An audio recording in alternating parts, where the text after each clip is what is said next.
Hello, j'espère que tu vas bien. Bienvenue dans ce nouvel épisode de podcast. Et si tu me suis sur YouTube, si tu es en train de me voir sur YouTube, eh bien justement, j'ai de nouveau mis l'image sur le son. Parce qu'avant, je ne faisais pas ça. Et comme j'ai reçu plein de commentaires positifs, eh bien, j'ai réitéré l'opération. Alors, déjà, j'espère que tu as passé de belles fêtes. Si tu fêtes Noël, j'espère que ça a été pour toi, de belles fêtes.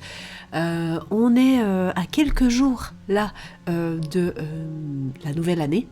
Et justement, je me suis dit que de faire un épisode sur tout ce qui est bilan, donc c'est-à-dire tout ce qui vient de se passer cette année, serait peut-être quelque chose de bien.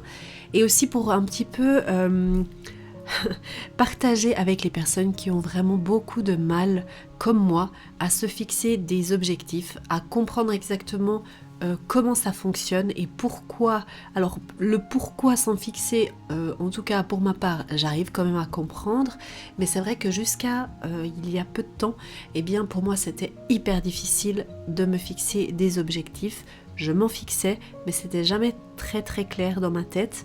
Et comme on dit, quand on est clair dans sa tête, quand on a une vision claire, c'est beaucoup plus facile d'aller de l'avant. Dans cet épisode aujourd'hui, on va surtout parler de ce qui s'est passé avant. Donc faire une introspection, c'est regarder ce qui s'est passé cette année, non pas il y a des années, mais juste cette année. Donc j'espère que tu prendras du plaisir à écouter cet épisode et aussi que tu comprendras en fait de où je viens avec toute cette difficulté à mettre tout ça en place, parce que si tu te sens dans cette situation, eh bien sache que tu n'es pas seul. Allez, c'est parti pour l'épisode. Hello, moi c'est Anna-Alice, bienvenue sur le podcast Happy Nana, Happy Mama. Un podcast dédié aux mamans qui veulent se sentir bien de leur intérieur à l'intérieur de chez elles grâce au désencombrement matériel et mental. Je te partage des conseils, des astuces ou encore une expérience de vie, tout cela dans la bonne humeur. Ce podcast te permettra, je l'espère, de vivre ta vie de maman plus sereinement, mais aussi et surtout de vivre ta vie de femme pleinement et te permettre d'oser d'aller au bout de tes rêves. Retrouve-moi également en vidéo chaque dimanche sur ma chaîne YouTube Nana Organise pour tous mes conseils et astuces en organisation, rangement et meilleure gestion du temps. Installe-toi confortablement, prends ta boisson préférée et c'est parti pour l'épisode du jour. Bon, eh bien, pourquoi c'est tellement compliqué de se fixer des objectifs ? Enfin, je te pose la question parce que j'imagine que peut-être si tu as cliqué sur cette vidéo, c'est que tu te poses un peu cette question. Ou alors, pourquoi c'est si compliqué de revoir son bilan ? Pourquoi est-ce qu'on n'arrive pas à se poser un moment et se dire « Ok, il faut quand même analyser ce qui s'est passé. » Moi, je te pose cette question plutôt parce que moi-même, je me la pose. Pourquoi est-ce que j'ai autant de mal à me dire « Voilà, il faut prendre le temps de regarder comment tu vas passer ton année qui vient et aussi, surtout, voir ce qui s'est passé cette année ici. » Alors, je t'avoue que pour moi, et j'ai creusé justement pour cet épisode aussi pour comprendre un peu mieux, pour moi, le fait de regarder en arrière, de voir qu'est-ce qui s'est passé, c'est quelque chose de tangible, de palpable parce qu'il s'est passé. Donc ça veut dire que je peux l'écrire, je sais que ce sont des faits qui se sont avérés et tout ce qui est objectif pour l'année prochaine, c'est quelque chose que je ne peux pas toucher, bien sûr, c'est un peu bizarre de dire ça, mais tu vois ce que je veux dire, c'est quelque chose qui n'est pas du concret pour moi.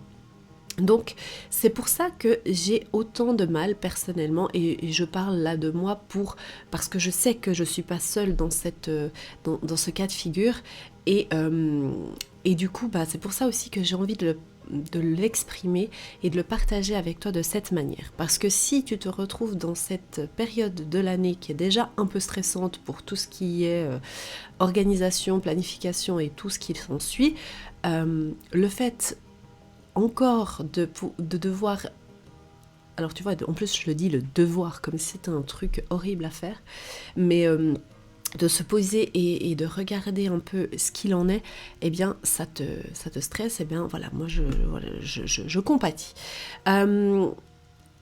Je pense aussi que c'est important, de toute façon, de se fixer des objectifs tout simplement parce que c'est une direction à prendre. Et quand on sera dans la partie, d'ailleurs cet épisode je l'ai divisé justement en introspection, donc tout ce qui est par rapport au passé, et la vision, qui est tout ce qui est par rapport au futur. Donc dans la première partie, dans l'introspection en fait, eh bien on va vraiment... Voilà, d'ailleurs, je vais te partager des exercices dans cette partie-là. C'est là qu'on va le plus travailler ensemble. Parce que je trouve que si déjà tu fais cette introspection, c'est beaucoup plus facile d'avancer et de faire la vision.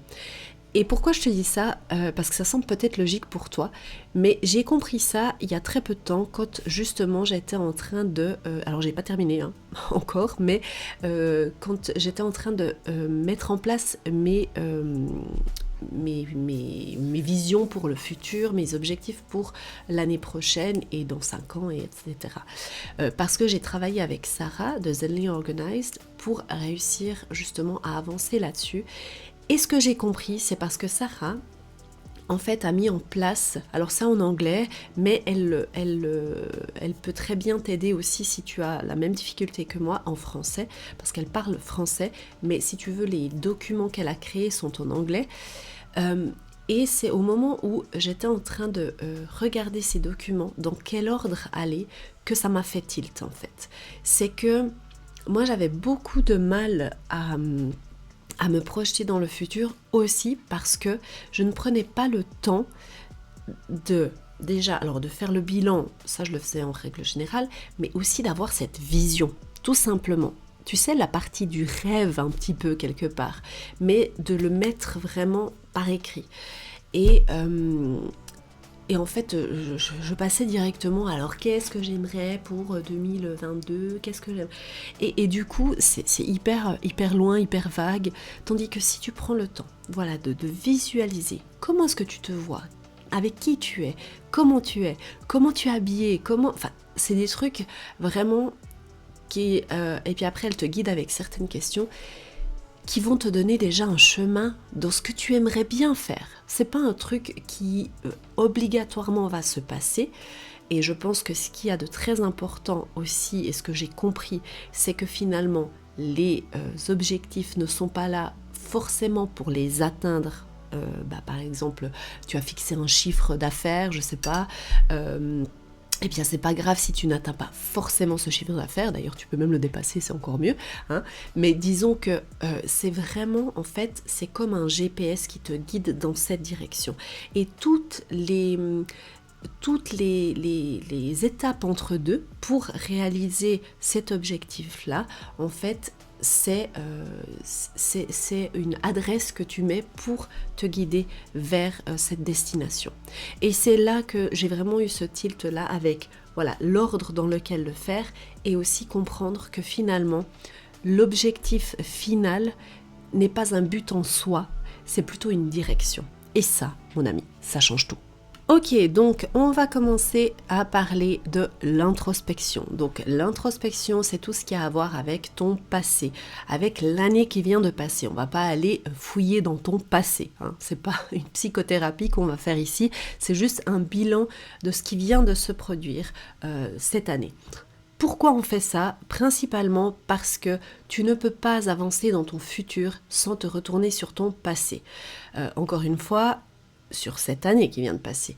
Parce que, tout comme dans un travail de psychothérapie d'ailleurs, quand tu es pas bien dans ta vie, souvent la psychothérapeute, la psychologue va te demander les événements qui se sont passés dans ton enfance, dans ton adolescence, etc. pour essayer d'aller chercher qu'est-ce qui a bloqué à un certain moment ou au contraire aussi qu'est-ce qui a fonctionné, quelles sont tes passions, etc. Là on va faire la même chose mais sur une année. Et vraiment, l'idée, c'est d'aller creuser le plus profondément possible. Donc déjà, mon premier conseil pour ça, c'est si tu es maman, vraiment, je ne te conseille pas de faire ça quand tu as tes enfants à côté de toi. Parce que c'est déjà un travail qui est personnel, donc personne n'a à être à côté de toi pour voir ce que tu fais. De deux, tu as besoin de concentration, d'être seul, d'être dans un flow, de penser à toi et à personne d'autre. Et on sait bien que quand on a des enfants ou quelqu'un d'autre dans notre vie, eh bien que ça va nous perturber quand même un petit peu. Donc je te conseille d'être toute seule, si tu veux même peut-être en dehors de la maison, parce que des fois ça aide d'être par exemple dans un café ou autre, pour que vraiment tu puisses te libérer et de prendre du temps. Ce n'est pas quelque chose que tu vas faire en 5 minutes. Il faut bien comprendre que tu vas analyser toute une année qui vient de passer. Donc c'est normal qu'il ne te faudra pas que 5 minutes. Il faudra quand même un certain temps. Et si tu peux le faire tout en une fois, tant mieux. Sinon, eh bien, programme-toi 2 ou 3 fois pour vraiment pouvoir faire ce travail. Je pense que souvent aussi, les mamans et en règle générale, les personnes ne prennent pas le temps de faire ça parce que justement ça prend du temps. Le truc c'est que comme dans les to-do list, ou la planification en règle générale, le temps que tu vas prendre à planifier, donc à analyser et à mettre les choses en place, que tu penses qu'il y ait du temps perdu, eh bien en fait tu vas le regagner plus tard parce que tu seras beaucoup plus clair, tu sauras où tu vas. Et comme j'ai dit avant, c'est vraiment un GPS qui te guide, d'accord? Donc là, entre guillemets, on va regarder derrière pour juste faire les réglages. Donc, avant toute chose, pour faire un bilan, et pour faire aussi pour se fixer des objectifs, il faut se poser des questions. Je vais t'en partager 4 qui me semblent pertinentes pour commencer. Après, tu peux en trouver plein sur Google, donc je t'invite à aller voir et toi-même tu peux en trouver aussi. Ce qui est important de savoir, c'est que vraiment pour chaque question, il faudra aller creuser, il faudra faire l'exercice de l'oignon. Je le faisais souvent avec mes clientes que je coachais. C'est-à-dire que tu vas te poser une question et tu vas te dire mais pourquoi est-ce que je pense comme ça? Et tu enlèves une peau de l'oignon. Tu sais, l'oignon a beaucoup de couches et justement tu vas enlever toutes ces couches en essayant d'aller vraiment te poser la question, un petit peu comme les enfants, hein, mais pourquoi ça? Mais pourquoi ça? Et voilà déjà les questions que moi je te conseille. Donc où j'en suis dans chacun des domaines principaux de ma vie. Donc moi j'en ai trouvé 8 et puis pour l'exercice que je te proposerai après, tu verras que voilà, tu peux en faire avec moins. Moi des fois j'en fais avec 6, mais là je t'en propose 8 et à toi de choisir parce que je pense que à un certain moment, voilà, si tu veux en avoir 8, tu peux en avoir 8, si tu veux en avoir plus, tu peux en avoir plus, mais je te donne en tout cas une idée de ce que tu peux faire avec ces catégories de ta vie. Donc, où j'en suis dans chacun des domaines principaux de ma vie, qu'est-ce qui fonctionne bien et qu'est-ce qui fonctionne moins bien. Et là, justement, cet exercice de l'oignon, on va y aller, mais pourquoi ça fonctionne bien? Qu'est-ce qui a fait que ça a bien fonctionné? Pourquoi est-ce que ça n'a pas fonctionné? Qu'est-ce qui a fait que ça n'a pas fonctionné? Qu'est-ce que je peux mettre en place pour que ça fonctionne mieux?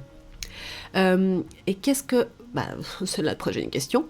Qu'est-ce que je peux mettre en place pour changer ce qui ne me convient pas? C'est important d'analyser ce qui va et ce qui ne va pas. Il ne faut pas oublier les deux. Parce que c'est pas parce que ça va qu'il ne faut pas l'écrire et qu'il faut l'oublier. Non, parce que justement, il faut vraiment tenir en compte ces choses-là qui vont bien pour les appliquer encore les années suivantes et les améliorer encore. Mais aussi analyser forcément ce qui ne va pas et qu'est-ce qui a bloqué. Et là, vraiment faire ce truc d'oignon. Voilà. Et ensuite, une fois que tu t'es posé vraiment toutes ces questions, par où commencer? Eh bien, par où commencer? Et c'est là que vient l'exercice justement que je voulais te proposer avec les domaines de ta vie, les différentes catégories de ta vie. Donc, pour avoir une bonne vision de où tu en es et peut-être où mettre le focus, parce que là peut-être tu viens d'analyser tout ça, puis tu te dis ok, mais par où commencer en fait? Eh bien moi je te propose de faire l'exercice de la roue de la vie. Alors si tu ne connais pas la roue de la vie, c'est tout simplement un cercle qui est divisé en plusieurs triangles. Ça fait un petit peu comme une part de gâteau. Et là, en fait, tu vas inscrire les différentes catégories de ta vie. Alors moi, je t'en ai trouvé 8. À toi de choisir lesquelles tu veux. Je t'ai préparé un tableau avec 6 catégories, si je ne me trompe pas, pour que tu puisses remplir directement. Après, tu peux très bien le faire toi-même sur un papier. Hein, ça va très très vite. Mais voilà, j'ai voulu te faire une petite template pour que tu puisses l'avoir. Donc, les 8 catégories différentes, c'est la famille, la santé, les finances, les amis, l'amour, les loisirs, la carrière professionnelle et le développement personnel. Alors, je pense que pour toutes les catégories, ça peut être assez clair. Pour tout ce qui est développement personnel, si tu ne sais pas ce que c'est vraiment le fait de prendre du temps pour toi, pour évoluer, pour te connaître, pour avancer dans ce cheminement qui t'est personnel. Voilà. Si tu vas sur Google, sur YouTube, tu peux trouver plein de vidéos sur ce sujet-là, si jamais tu n'es pas familière avec ça. Donc là, cette roue de la vie, pour t'expliquer un peu, surtout si toi tu es sur le podcast et que tu ne vois pas, eh bien en fait ce que tu vas faire, c'est que tout simplement, tu vas remplir les petites cases. Donc là, j'en avais... combien j'en avais d'ailleurs? Alors, je rectifie juste par rapport à la roue de la vie parce que là, je l'ai sous les yeux et du coup, c'est quand même plus facile pour t'expliquer. Alors, j'ai bien mis les 8 catégories que je t'ai proposées avant dans cette roue. Et puis, normalement, dans cet exercice, c'est de 1 à 10. En fait, tu vas juger ces 8 catégories de 1 à 10 par niveau de satisfaction. 1 étant vraiment, tu n'es pas satisfaite de ce qui s'est passé dans ta vie, de ce que tu as accompli, par exemple, par rapport à tes finances. Donc tu vas colorier simplement une petite part de gâteau. Dans cette part de gâteau finance, eh bien tu vas colorier seulement un petit triangle. Et si tu es satisfaite avec 2, tu vas colorier 2, etc. pour chaque catégorie de ta vie. Et normalement, c'est de 1 à 10. Moi, ma roue que j'ai trouvée, eh bien, elle n'a que 6. C'est de 1 à 6 tout simplement, mais ça fonctionne aussi très bien. C'est juste pour que visuellement en fait tu as cette roue, ce gâteau, et tu vas le colorier selon la satisfaction que tu as dans ta vie en ce moment. J'ai trouvé intéressant de faire cet exercice tout simplement parce que ça te mettra directement devant les yeux eh bien les domaines où c'est déjà où tu es contente en fait de toi, où ça va déjà plutôt bien, et les domaines où peut-être tu dois quand même te pencher un peu plus là-dessus, et directement visuellement ça sera beaucoup plus facile de le faire de cette manière-là. Donc c'est pour ça que je t'ai proposé cet exercice, parce que je pense qu'il est déjà ludique et très parlant. Donc maintenant, si par exemple tu regardes ta roue une fois que tu l'as faite, eh bien tu vois que, on va reprendre les finances juste parce que c'est mon exemple, tu vois que c'est vraiment le domaine dans lequel tu as le plus de difficultés, eh bien peut-être fais un focus cette année de travailler sur les finances. Est-ce que tu dois faire un budget? Comment faire un budget? Où aller retrouver les ressources pour t'aider pour faire ce budget, etc. etc. Ça va t'aider pour ta vision future. Donc là aussi, une question que tu peux te poser à ce moment-là, si c'est pas encore clair avec la roue de la vie, sur quoi tu dois te concentrer l'année prochaine, eh bien c'est de te poser la question, et ça je le disais souvent au coaching, si tu avais une baguette magique, quelle est la chose que tu aimerais changer dans ta vie? Si tu avais juste, comme pour Ali Baba, tu sais, quand le génie là qui vient et puis qui te fait un vœu, tu n'en as qu'un. Sur quoi tu te concentrerais en fait? Donc là vraiment, si tu fais ça, eh bien tu vas déjà être beaucoup plus clair dans ce que tu as envie de faire dans le futur. Voilà, donc ça c'est pour tout ce qui est introspection. Tu vas voir que ça va te prendre plus ou moins de temps. Je ne suis pas rentrée dans tous les détails parce que c'est pas le but de ce podcast, c'est plus de te donner une petite direction et que tu prennes du plaisir à le faire. Maintenant, pour la vision du futur. cette fameuse vision qui, moi, me fait toujours tellement peur, maintenant moins, effectivement, mais encore une fois, ce que j'ai vraiment envie que tu comprennes, c'est que cette vision du futur, tes objectifs que tu vas te fixer, ce n'est pas tant le but de faire cet objectif, d'atteindre cet objectif, parce que souvent aussi, et ça arrive avec tout ce qui est matériel, peut-être que tu vas pas voir le rapport tout de suite, mais fais-moi confiance. Quand tu veux acheter plutôt quelque chose qui tu penses va te faire vraiment plaisir. Supposons tu as envie du dernier iPhone qui vient de sortir, qui est le numéro je ne sais pas combien, mais ça doit être le numéro 46. Non, je ne sais pas, mais voilà. Bon, bref, je ne suis plus. Mais l'iPhone 13 ou 14 ou 13, bref. Eh bien, tu te dis, voilà, j'aimerais avoir absolument cet iPhone. Qu'est-ce qui se passe le jour où tu atteins l'objectif d'avoir cet iPhone? Alors, peut-être que tu es contente les premières fois parce que tu as enlevé le petit plastique, parce que oulala, il est beau, ou tu peux le montrer, ou il fait des belles photos, etc., etc. Mais je peux te parier qu'après même une semaine, voire 2, finalement c'est un téléphone comme un autre. D'accord? Et c'est la même chose avec les objectifs qu'on se fixe, peu importe la grandeur de tes objectifs, je t'assure. Et c'est là qu'il faut vraiment réaliser que c'est une direction. Tu fixes cet objectif pour aller dans cette direction, c'est là où tu as envie d'emmener ta vie. Mais que finalement, même si tu réussis cet objectif, il faut plutôt célébrer toutes les étapes intermédiaires parce que voilà, tu as le gros objectif et tu vas, je vérifie que je suis bien dans la caméra parce que bon, au bout d'un moment là tu vois plus, hein, voilà. Pour ceux du podcast, ils sont là, mais qu'est-ce qu'elle dit? Non, je suis en train de faire des petits gestes. Donc si toi tu vas atteindre l'objectif d'aller tout en haut des marches, hein, eh bien peut-être que tu as je sais pas, 100 marches à gravir. Eh bien chacune de ces marches, il faut prendre l'habitude de célébrer. Alors on est bien d'accord, on va pas à chaque fois ouvrir une bouteille de champagne ou je ne sais quoi, mais ne serait-ce que de se dire bravo, t'as réussi à accomplir ça, c'est bien, on continue, on est en train de se rapprocher de cet objectif.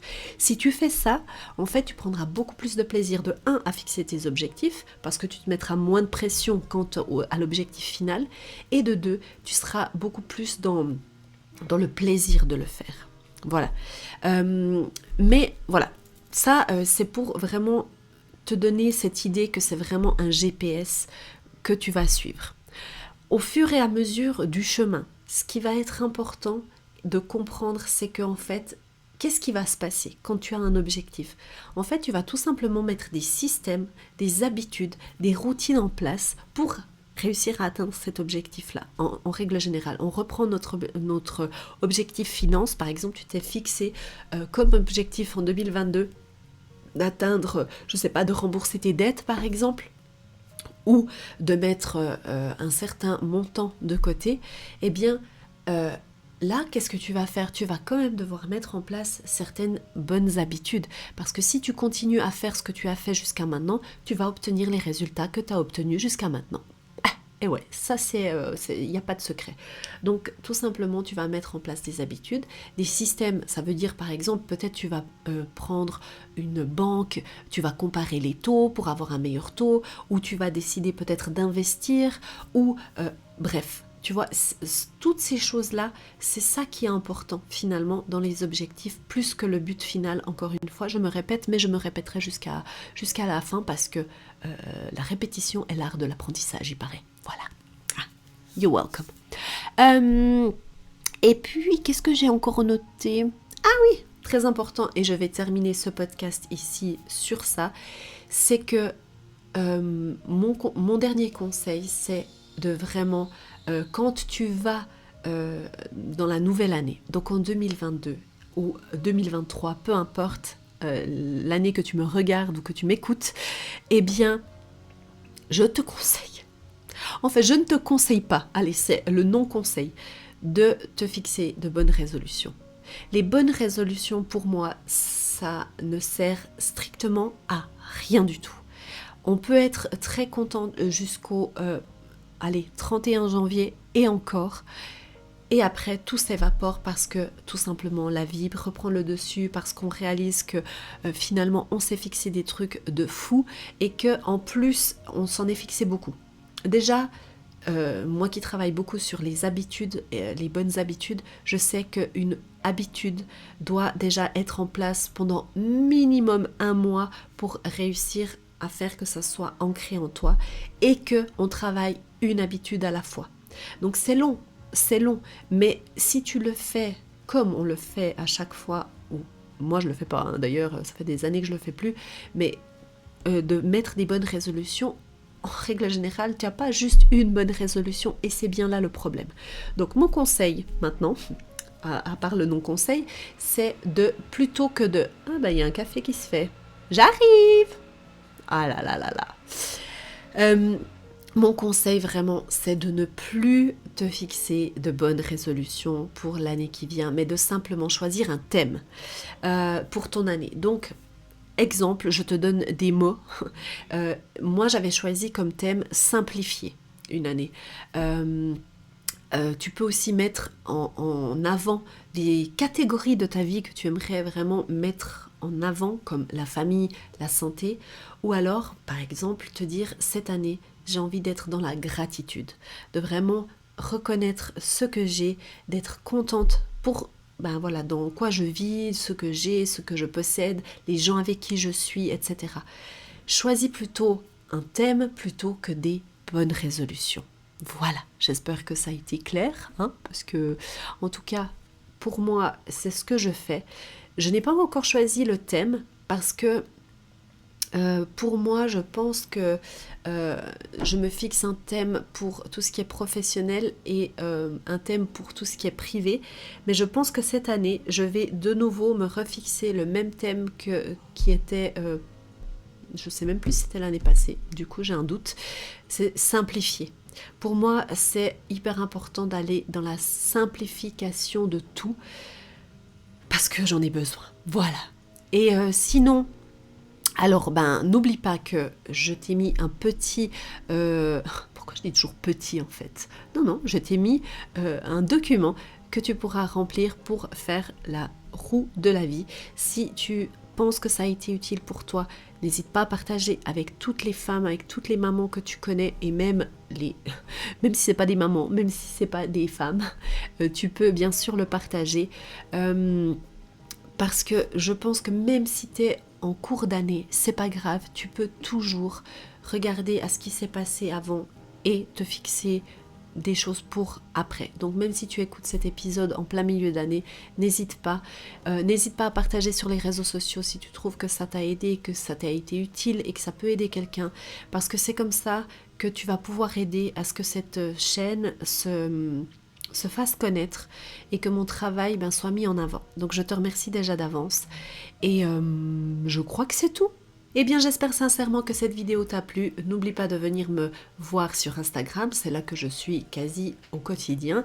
Et sinon, eh bien si tu as aimé cet épisode, que tu es sur YouTube, si tu ne l'es pas, viens me voir sur Nana Organise, mais n'hésite pas à t'abonner juste ici à ma chaîne, c'est très important. Et si tu veux aller découvrir le dernier épisode de podcast qui était par rapport au fait de ne jamais s'arrêter, c'est ici. Je te dis à bientôt. N'oublie pas de suivre tes rêves car ils connaissent le chemin. Ciao, bye.